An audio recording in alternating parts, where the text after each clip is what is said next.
Hello guys, welcome back to कहानियाँ Hindi 2.0 channel. आज मैं आपके लिए एक कहानी लेकर आया हूँ जिसका नाम है बूढ़ा आदमी और युवा पत्नी और चोर। तो यदि आप हमारे चैनल पर नए हैं तो हमारे चैनल को सब्सक्राइब और हमारी कहानी के लिए लाइक करना मत भूलें। तो चलिए हम इसी प्रकार अपनी कहानी की ओर चलते हैं। किसी ग्रामीण में किसान दंपत्ति रहा करते थे। किसान तो बुद्धि था, उसकी पत्नी युवती थी। अपने पति से संतुष्ट न रहने के कारण किसान की पत्नी सदा प्राय पुरुष की टोहर में रहती थी। इस कारण एक क्षण भी घर में नहीं ठहरती थी। एक दिन किसी ठग ने उसके घर को निकलते हुए देख लिया। उसने उसका पीछा किया और जब देखा कि वह एकांत में पहुंच गई है तो उसके सम्मुख जाकर उसने कहा, देखो मेरी पत्नी का देहांत हो चुका है, मैं तुम पर अनिरुद्ध हूँ, मेरे साथ चलो। वह बोली, यदि ऐसी बात है तो मेरे पति के पास बहुत साधन है, वृद्धावस्था के कारण वह हिलडुल नहीं सकता। मैं उसको लेकर आती हूँ जिससे कि हमारा भविष्य सन्मुख बीते।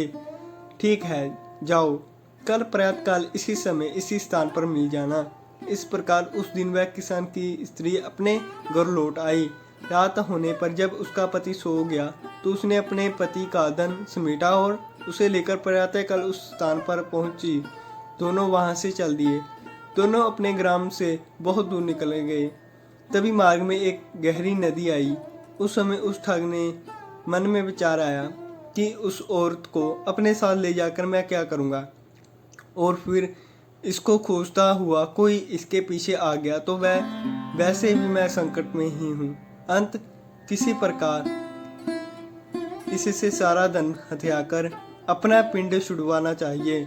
यह विचार करके उसने कहा, नदी बड़ी गहरी है, पहले मैं गठरी को उससे पार रख आता हूँ, फिर तुमको अपनी पीठ पर लादकर उस पार ले चलूँगा। दोनों को एक साथ चलना कठिन है। ठीक है, ऐसा ही करो। किसान की स्त्री ने अपनी गठरी उसे पकड़ाई और ठग बोला, अपने पहने हुए गहने कपड़े भी दे दो, जिसे नदी में चलने में किसी प्रकार की कठिनाई नहीं होगी और कपड़े भीगे भी नहीं। उसने वैसे ही किया। उसे लेकर ठग नदी के उस पार गया तो फिर लौटा ही नहीं। वह औरत अपने क्रूर कर्णों के कारण कहीं नहीं रही। तो जब इस कहानी से हमें ये सीख मिलती है, अपने हित के लिए गलत कामों का मार्ग नहीं चुनने चाहिए।